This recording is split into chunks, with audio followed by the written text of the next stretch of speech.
আসন্ন নির্বাচনকে কেন্দ্র করে প্রচার প্রচারণায় ব্যস্ত সময় কাটাচ্ছেন প্রার্থী ও তাদের কর্মী সমর্থকরা। এ নিয়ে আরো জানাতে মুন্সিগঞ্জ থেকে সরাসরি যুক্ত হচ্ছেন সহকর্মী সুমিত সরকার।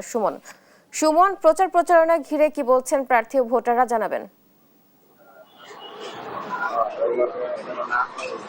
বুবলি, ধন্যবাদ আপনাকে। আপনি যেমনটি বলছেন, ত্রয়োদশ জাতীয় সংসদ নির্বাচনে মুন্সিগঞ্জে কিন্তু তিনটি আসনে মোট 19 জন প্রার্থী কিন্তু নির্বাচনী প্রতিদ্বন্দ্বিতা করছে। এখানে কিন্তু আমরা আসলে দেখেছি সকাল থেকে কিন্তু তারা রাত অবধি ভোটারদের দোরগোড়ায় কিন্তু তারা যাচ্ছেন, তারা প্রতিশ্রুতি দিচ্ছেন।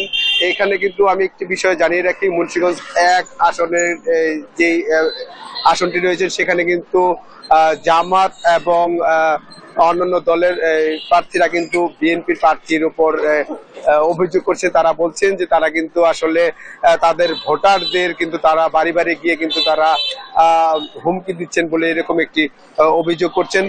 এছাড়াও কিন্তু মুন্সিগঞ্জ 3 আসন, যেটি গজারিয়া এবং মুন্সিগঞ্জ সদর নিয়ে গঠিত, সেই আসনটিতে কিন্তু আপনার বিএনপি এবং স্বতন্ত্র প্রার্থীর মধ্যে কিন্তু একটি প্রতিদ্বন্দ্বীমূলক আমরা উৎসবমুখর পরিবেশ কিন্তু আমরা দেখছি। এখানে কিন্তু দুটি দলেরই প্রার্থীরা কিন্তু ভোটারদের কাছে যাচ্ছেন এবং বিভিন্ন প্রতিশ্রুতি দিচ্ছেন। এবং এখানে কিন্তু আমরা সাধারণ ভোটারদের সাথে কথা বলেছি, তারা কিন্তু বলছেন যে আসলে প্রশাসন যদি আইন শৃঙ্খলা সুষ্ঠুভাবে পরিচালনা করে তাহলে কিন্তু তারা কিন্তু আসলে ভোটের মাঠে কিন্তু তারা ভোট প্রয়োগ করতে যাবেন। এখানে আমি এখন তরুণ ভোটার রয়েছে, তার সাথে একটু জানার চেষ্টা করব আসলে এইখানে ভোটারের কি পরিস্থিতি রয়েছে, আপনি কি জানাবেন? ধন্যবাদ দেশ টিভিকে। আসলে সব বিগত কয়েক বছর ধরে আমরা দেখে আসছিলাম, যখন আমরা সকালবেলা ঘুম থেকে উঠে যখন আমরা নির্বাচনের জন্য ভোট দিতে যেতাম, তখন যে আমরা দেখতে পেতাম যে আমাদের ভোটটি মানে যে ভোটটি যে রয়েছে সেই ভোটটি কিন্তু কাস্ট হয়ে যেত। তো যেন এবছর যেহেতু 2026 সালে এই আবার ত্রয়োদশ জাতীয় সংসদ নির্বাচন অনুষ্ঠিত হতে যাচ্ছে, তো সেখানে আমরা চাচ্ছি যেন আমাদের ভোটটি যেন আমরা দিতে পারি, এটার জন্য প্রশাসনের দৃষ্টি আকর্ষণ করছি।